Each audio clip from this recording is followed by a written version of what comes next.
Assalamualaikum. Sebagai entrepreneur, setelah Anda kemarin mengikuti sesi strategi pemasaran, kali ini kita bicara apa itu taktik pemasaran. Bagaimana Anda melakukan marketing mix, bauran pemasaran atas produk, price, place, dan promotion. Lalu bagaimana pula Anda harus membuat sebuah diferensiasi pembeda produk Anda dibanding pesaing Anda. Kita ikuti. Bismillahirrahmanirrahim, teman-teman. Masih lanjut di marketing strategi chapter 9. Memang kalau biasanya di kelas saya menggabungkan antara strategi marketing dengan taktik pemasaran, strategi pemasaran dengan taktik pemasaran dalam satu sesi. Karena biasanya diskusinya agak ramai. Tapi karena ini melalui online, terpaksa saya menjadikan ini dalam dua sesi. Jadi di sesi sebelumnya teman-teman bicara mengenai strategi pemasaran. Di sesi kali ini teman-teman bicara mengenai taktik pemasaran. Ya, biar teman-teman mudah untuk membedakan perbedaan pembahasan itu. Jadi ini masih dalam gambar besar mengenai kita bicara pemasaran apa saja yang harus Anda lakukan pada saat Anda nanti menjadi entrepreneur, menjadi pengusaha, ya.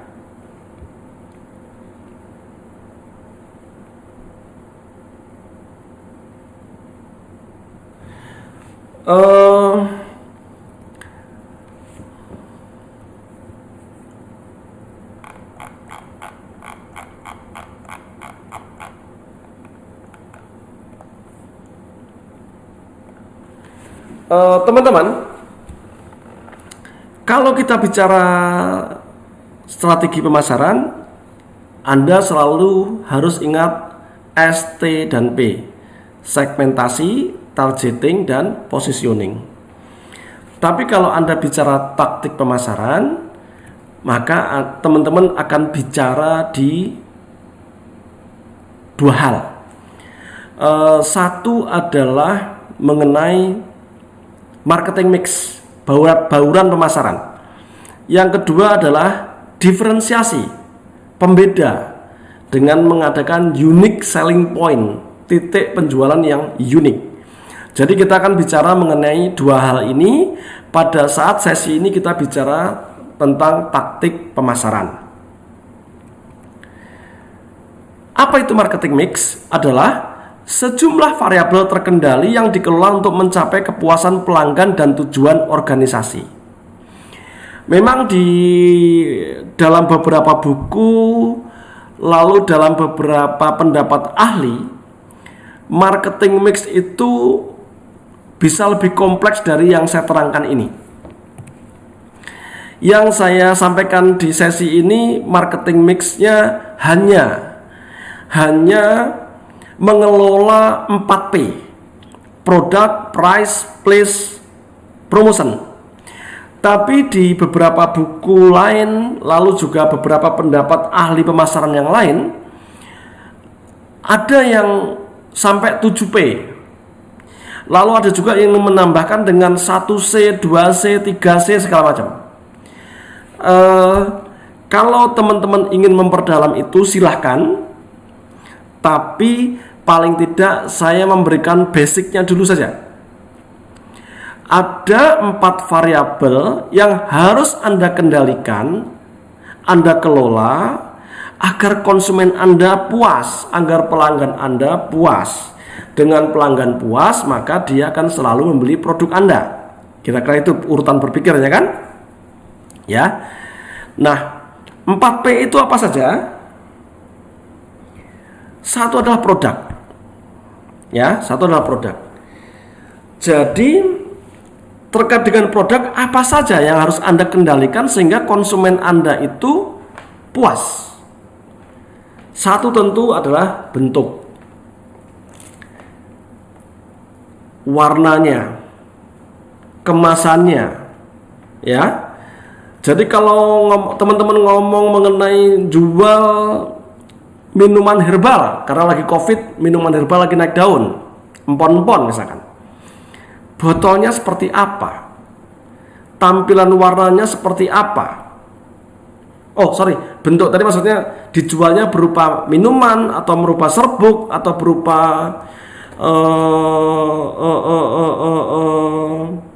jus segala macam gitu ya.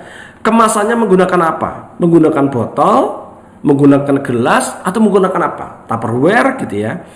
Jadi Anda harus mempertimbangkan produk itu bentuknya seperti apa, warnanya bagaimana, dan kemasannya juga seperti apa.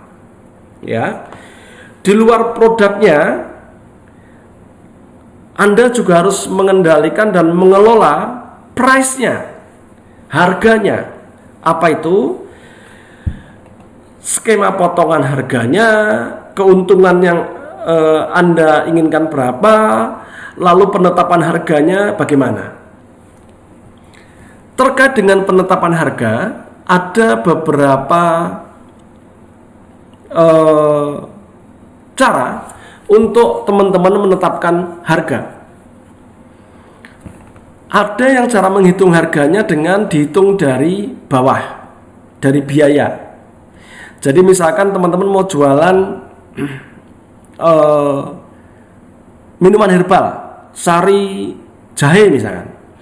Anda hitung berapa harga beli jahenya, Anda hitung berapa harga kemasannya, botolnya ya. Anda hitung berapa biaya tenaga kerjanya. Itu katalah dapatnya angka semuanya 10.000. Baru ditambah keuntungan berapa yang Anda inginkan, itu adalah harga jual.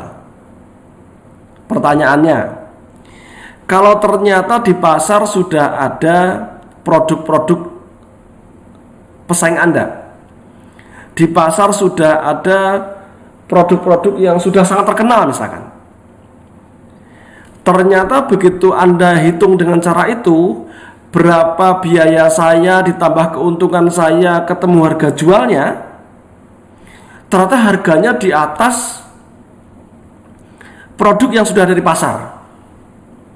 Kira-kira Anda sebagai pendatang baru bisa bersaing nggak dengan produk itu? Rasanya kita agak berat bersaing dengan produk itu, karena mereka sudah lebih dahulu, lebih dikenal, harganya pun lebih murah. Makanya kalau seperti itu yang terjadi, mau tak mau Anda menghitung harga jualnya tidak bisa menggunakan berapa biaya, berapa keuntungan, dan itu adalah harga jual. Kalau ternyata sudah ada pesaing, yang bisa Anda lakukan adalah pesaing harganya berapa, Anda tentukan Anda ada di mana harganya. Contoh konkretnya, kalau yang tadi kita bicara jahenya 5.000, botolnya 3.000, tenaga kerjanya 2.000, berarti biaya-biayanya habis 10.000. Karena biayanya habis 10.000, Anda jual tambah untung 5.000, Anda jual 15.000. Ternyata di pasaran produk yang sudah dikenal harganya hanya 12.000. Jadi apa iya produk Anda yang baru harganya 15.000, produk sari jaya yang sudah dikenal harganya 12.000? Rasanya kita nggak bisa bersaing. Makanya sekarang kalau gitu harga jual kita paling tidak kita samakan dengan produk yang sudah ada. Jadi kita bukan menentukan berapa biaya kita dan berapa keuntungan yang ingin kita ambil, tapi yang kita tentukan adalah harga jualnya berapa dulu kita jual. Karena sudah ada harganya 12.000 dan strategi kita, oke, kita samain aja deh, sama-sama 12.000. Baru Anda hitung turun ke bawah. Bukan, jadi ngitungnya dari atas, dari harga jual, Anda hitung ke bawah. Kalau harga jualnya 12.000, makanya Anda harus mencari sumber bahan baku yang jahenya bukan 5.000. Anda harus mencari kemasan botol yang harganya bukan 3.000, turun. Atau Anda harus menaikkan produktivitas Anda sehingga biaya tenaga kerjanya per botol bukan 2.000 gitu. Bisa mengerti yang saya maksud ya? Jadi harga jualnya ditentukan duluan, baru kita lihat apakah biaya-biayanya bisa menyesuaikan. Jelas ya? Jadi menentukan harga jual bisa hitung dulu biayanya, hitung dulu keuntungannya, Anda ketemu harga jual. Tapi bisa juga dibalik, harga jualnya dulu ditentukan, baru biaya-biayanya mengikuti. Saya harap Anda bisa mengerti ini, oke? Itu price. Berikutnya place, tempatnya. Bagaimana cara distribusinya? Ini menyangkut bagaimana cara Anda menyimpan, bagaimana cara Anda menyalurkan, bagaimana transportasi pengirimannya. Tadi kan kita bicara studi kasusnya, kita mau jual produk minuman herbal sari jahe, ya, bentuknya seperti ini, warnanya seperti ini, stikernya seperti ini, kemasannya seperti ini, harga jualnya karena di luar sudah ada seperti ini, sehingga saya strategi taktik saya harganya akan saya pasang di sini, biaya-biaya saya tekan seperti ini, kira-kira itu ya. Berikutnya adalah bagaimana cara Anda distribusinya. Jangan sampai produk Anda bagus, harganya menarik, tapi cara nyimpen Anda membuat produk Anda kurang menarik. Lalu saluran distribusi Anda susah ditemukan. Jadi konsumennya ada di Stikim, tapi Anda agennya ada di pasar minggu, susah untuk beli.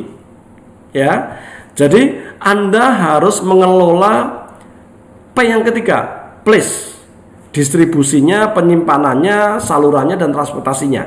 Itu harus Anda kendalikan, Anda kelola. P yang terakhir apa? Promosi. Anda sudah punya produk yang bagus, price-nya juga bagus, place-nya juga menarik, tapi nggak ada promosi, nggak ada iklan, nggak ada publisitas. Gunakan sosial media sebagai cara promosi yang murah meriah. Anda punya grup WA, Anda bisa posting di situ. Anda punya Facebook, Anda bisa posting di situ. Anda punya Instagram, Anda bisa posting di situ. Ada banyak channel-channel di online yang bisa Anda pakai itu. Anda bisa bikin brosur, Anda sebarkan di kampus. Anda bisa bikin brosur, Anda sebarkan ke komunitas yang lainnya. Jadi Anda harus kelola produk itu bagus, price-nya menarik, place distribusinya juga menarik, promosinya juga tepat. Itu semua Anda kelola. Apa akhirnya? Pelanggan Anda puas, tujuan Anda untuk mendapatkan penjualan, hasil penjualan dan keuntungan tercapai. Jelas ya? Anda kelola 4P ini. Kalau Anda pengen mendalami lebih dalam dengan seperti yang ditulis oleh para ahli yang lain, silakan, menarik sekali. Tapi paling enggak basicnya 4 ini dulu aja, ya, oke? Nah, setelah Anda melakukan marketing mix, bauran pemasaran, ada 4 variabel yang harus Anda kelola. Mestinya Anda juga harus ingat ini, ya. Apa strategi Anda agar produk atau jasa yang Anda tawarkan itu beda dari produk atau jasa yang ditawarkan perusahaan lain, kompetitor Anda? Sama-sama minuman herbalnya, sama-sama minuman empon-emponnya, apa yang membedakan produk Anda dibanding yang sudah ada? Ya, diferensiasi. Jadi Anda harus menemukan Anda harus mencari dan menemukan unique selling point, titik penjualan yang unik. Yang unik dari yang Anda tawarkan apa? Produknya atau jasanya? Atau maaf. produknya atau kemasannya, ya, unsur pendukungnya. Anda ingat sebuah produk yang sempat booming, keripik yang pedas sekali, seingat saya namanya Maici, saya lupa, seingat saya Maici. Apa yang membedakan produk itu dibanding yang lain? Sama kan, keripik singkong dipedesin. Kalau mengenai pedesnya saja, rasanya gampang kita bikin. Tapi kenapa produk itu waktu itu booming luar biasa? Ya, dan ini yang berjualan masih anak muda loh, masih anak kuliah loh dari Bandung. Booming luar biasa. Karena dia menemukan unique selling point-nya. Bukan dari produknya, tapi dari cara berjualannya. Ya, dari cara berjualannya. Dan itu salah satu cara Anda untuk melawan atau bersaing dengan produk-produk yang lain. Ya. Jadi Anda harus mencari titik uniknya yang membedakan produk atau jasa yang Anda tawarkan dibanding dengan produk yang lainnya. Ya. Lalu bagaimana cara Anda kalau Anda ingin melakukan diferensiasi pembeda agar Anda punya unique selling point? Ada beberapa strategi untuk melakukan itu. Yang pertama adalah Anda membedakan dari sisi produknya. Sebenarnya ada 5 ya, layanan saluran. Oke. Jadi produknya benar berbeda. Contoh, kalau bakso rata-rata ukurannya ya seperti yang Anda tahu lah. Tapi ada beberapa bakso yang ukurannya di luar kewajaran. Ya, kalau teman-teman ke puncak sekarang posisinya ada di sekitar seberangnya Hotel Royal Taman Safari. Itu ada namanya bakso setan. Jadi dia punya bakso sampai seukuran bola basket. Nah, meskipun dia juga berjualan bakso yang ukuran normal, tapi dengan dia punya produk bakso yang ukuran tidak normal itu, maka orang sangat mengenal, sangat mengingat warung bakso dia dengan warung bakso setan. Ya, jadi dia membuat unique selling point-nya di produknya. Ya, di produknya. Strategi berikutnya yang bisa Anda pilih adalah Anda melakukan diferensiasi dalam bidang layanan. Ya. Kembali bicara bakso, beberapa waktu lalu sempat viral, ada bakso yang bagaimana cara melayaninya yang menjadi viral. Anda coba cari di Google bakso jingkrak ada di Pluit, lalu ada lagi bakso janda di Surabaya. Coba teman-teman search di Google, baksonya sama, tapi cara memberikan layanannya yang berbeda. Ya. Atau kalau teman-teman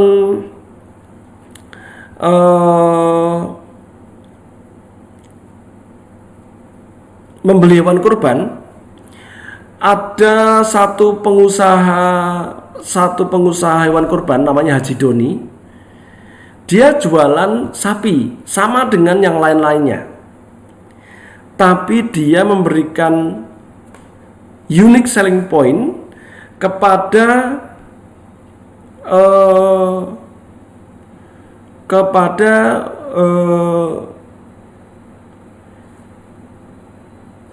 cara berjualan. Jadi kalau yang lain mungkin seperti hanya teman-teman datang yang jualan bapak-bapak, ini yang jualan SPG. Jadi jualan sapi tapi konsepnya seperti SPG. Jadi beli sapi di tempat sapi yang ada mbak-mbak dengan dandanan, dengan usia-usia SPG menggunakan tab, lalu teman-teman cukup lihat foto di tabnya seperti itu. Jadi dia berhasil sehingga dia sekarang memiliki 9 cabang karena produknya sudah nggak bisa dibikin unique selling point. Sana jualan sapi, sini jualan sapi, nggak bisa dilakukan unique selling point. Sehingga yang dia lakukan adalah layanannya. Dimana kalau yang lain penjualnya biasa-biasa saja, kalau yang ini penjualnya adalah luar biasa. Ya, itu contoh-contoh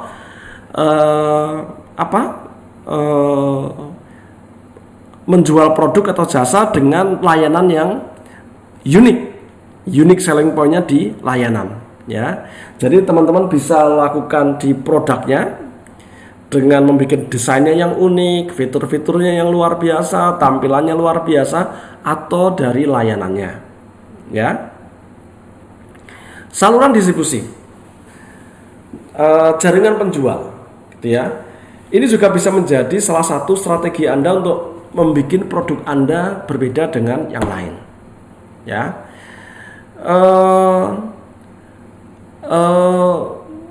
Teman-teman perhatikan, misalkan kayak produk-produk yang saluran distribusinya luar biasa.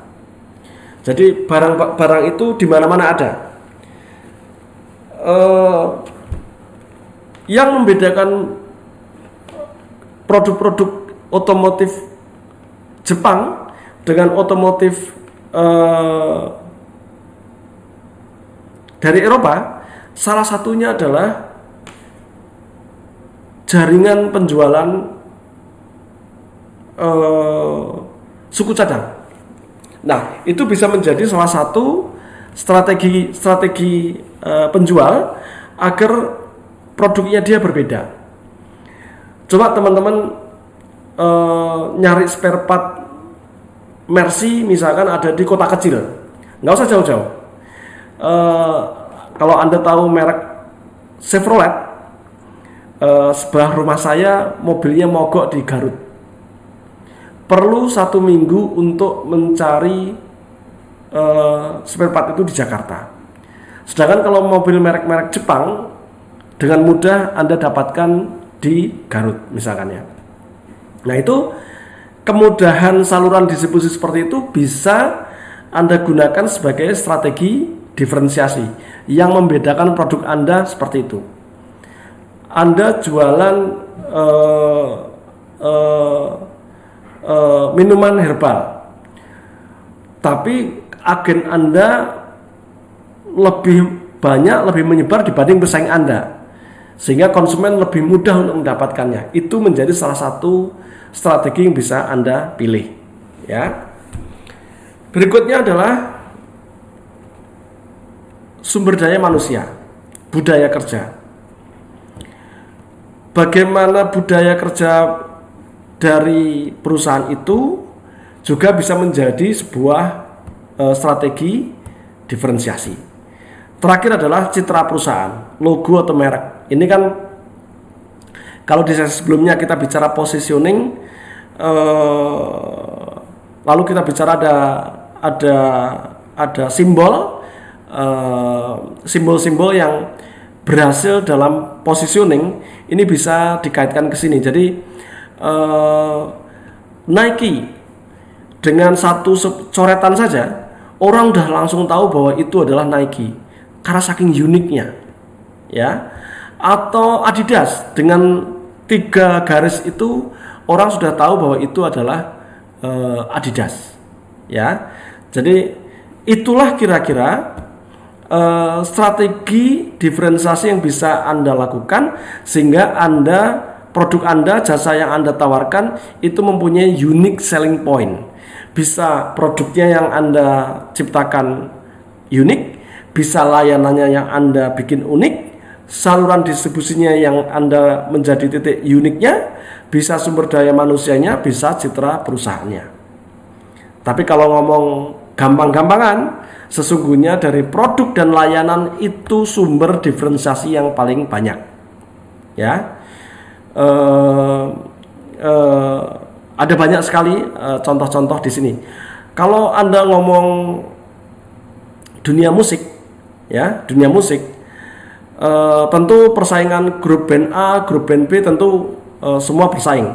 Tapi teman-teman bayangkan grup band kuburan dengan desain tampilannya seperti itu kan juga contoh diferensiasi.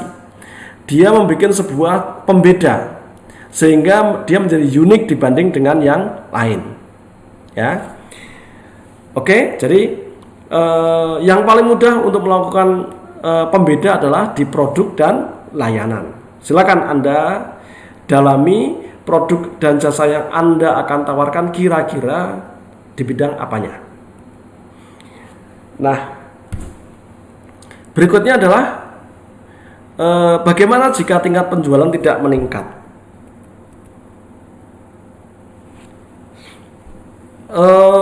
Teman-teman, saya kenalkan apa itu matriks Igor Ansoff. Ya, matriks Igor Ansoff. Cara membacanya adalah di atas ini produk, di samping ini yang X-nya ini, yang vertikalnya ini adalah pasarnya. Jadi ngomongnya adalah horizontal ini adalah produk, vertikal ini adalah pasarnya. Nah, kalau kita ngomongin produk, ada yang existing yang sudah ada yang new. Samanya kalau mengenai ngomongin pasar, ada yang existing, ada yang new. Ya. Bagaimana cara kita membaca ini? Teman-teman sudah melakukan strategi pemasaran dengan S, T, dan P, segmentasi, targeting, dan positioning. Teman-teman juga sudah melakukan taktik pemasaran dengan bauran pemasaran 4P. Ya, lalu juga sudah melakukan diferensiasi, pembeda. Ternyata setelah 1 tahun, 2 tahun berjualan, angkanya nggak naik-naik. Teman-teman bisa mencoba melakukan matriks Igor Ansoff untuk melakukannya agar penjualan Anda naik. Apa itu?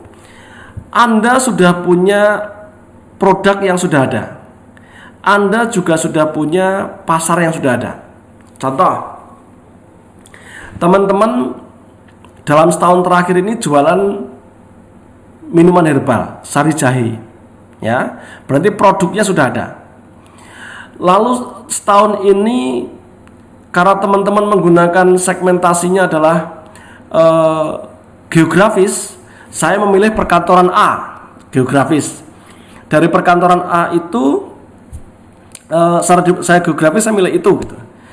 Lalu juga teman-teman sudah melakukan segmentasi, targeting, positioning, sehingga ingat empon-empon, ingat produk Anda misalkan. Itu kan berarti sudah strategi pemasaran. Produknya, price-nya, place-nya, promosinya juga sudah teman-teman kelola semuanya. Ternyata penjualannya nggak naik. Nah, coba Anda lihat kalau produknya sudah ada, pasarnya juga sudah ada, coba Anda lakukan penetrasi. Anda jualan empon-empon di sebuah perkantoran. Sudahkah Anda yakin bahwa seluruh orang di perkantoran itu sudah mengetahui produk Anda? Jangan-jangan dari 1.000 orang di perkantoran itu yang tahu baru separuhnya. Maka Anda harus lakukan penetrasi, lebih menekan lagi. Kalau gitu, saya mau bikin promo. Sekarang di depan kantor saya kasih brosur agar 1.000 orang ini tahu semuanya. Begitu 1.000 orang tahu semuanya, ternyata penjualan Anda naik. Karena sekarang satu kantor itu sudah tahu produk Anda semua. Ya. Dalam waktu sebulan, 2 bulan naik karena sekarang semua orang udah tahu penetrasi Anda berhasil. Tapi setelah akhirnya rupanya yang beli menjadi 800 misalkan, semula 500 jadi 800. Yang 200 memang orang yang nggak suka empon-empon, ya sudah tinggalkan. Nah, suatu hari Anda merasa kok cuma 800 botol terus ya, gimana caranya saya naik lagi gitu ya. Anda bisa lakukan 2 pilihan, product development atau market development. Ya, Anda bisa pilih product development atau market development. Maksudnya adalah di pasar yang ada, di kantor yang ada, Anda berikan tambahan produk baru. Kalau tadi di sini Anda hanya sari jahe, di sini Anda tambahkan sari temulawak misalkan. Jadi pasarnya yang sudah ada, produknya yang Anda tambahkan. Atau Anda bisa melakukan di bawah ini, produk yang ada, marketnya yang baru. Jadi kalau semula Anda hanya mengincar hanya di kantor A, sekarang Anda mengincar juga kantor B. Jadi produknya tetap sari jahe, tapi marketnya yang baru, pasarnya yang baru. Ya, jadi kalau tadi adalah marketnya tetap, produknya Anda tambah, jadi sari temulawak tambahannya. Tapi kalau di sini adalah produknya tetap sari jahe, pasarnya Anda tambah, yang semula hanya kantor A, sekarang menjadi kantor A dan kantor B. Jelas ya? Harapannya apa? Sekarang produk Anda penjualannya akan naik, yang semulanya 800 botol menjadi 1000 lebih misalkan. Kebayang? Jadi bisa produk yang Anda develop, yang Anda kembangkan, bisa marketnya yang Anda kembangkan. Jelas ya? Penetrasi sudah, product development sudah, market development sudah. Teman-teman masih merasa kurang naik lagi. Yang terakhir adalah diversifikasi. Anda kembangkan lebih luas lagi. Kalau semula Anda hanya jualan minuman herbal, sekarang bisa jadi Anda lakukan misalkan kapsul herbal. Jadi di luar produk yang inti tadi, di luar produk yang awalnya tadi. Atau sekarang menjadi minuman buah tambahannya. Jadi diversifikasi, keluar dari inti yang awalnya, yang semula minuman empon-empon sekarang menjadi empon-empon dan jus gitu. Jadi berbeda. Kalau empon-empon kan cenderung ke arah jamu, kalau jus kan ke arah minuman buah, kira-kira gitu ya. Jadi Anda bisa mendiversifikasi usaha Anda, keluar lebih luas dari yang awalnya. Jelas ya? Jadi kalau strategi pemasaran sudah Anda lakukan, taktik pemasaran sudah Anda lakukan, penjualan Anda belum naik seperti yang Anda inginkan, cobalah menggunakan matriks produk dan pasar dari Igor Ansoff. Kalau produknya sudah ada, pasar sudah ada, pastikan Anda lakukan penetrasi. Penetrasi sudah, Anda bisa kembangkan entah produknya yang Anda kembangkan atau pasarnya yang Anda kembangkan. Penetrasi sudah, produknya sudah, marketnya sudah, masih pengen naik lagi, lakukan diversifikasi. Jelas? Saya harap Anda bisa mengerti. Tibalah pada slide terakhir. Jadi jika Anda memiliki kemauan kuat untuk sukses, baru kemauan kuat saja, sesungguhnya 50% sukses sudah Anda raih. Tinggal Anda kemauan kuat dan berjuangnya lebih keras sehingga sukses yang Anda sudah miliki 50% itu menjadi nyata, menjadi 100%. Silakan, selamat menikmati perjuangan keras Anda untuk menjadi entrepreneur. Terima kasih dan wassalam.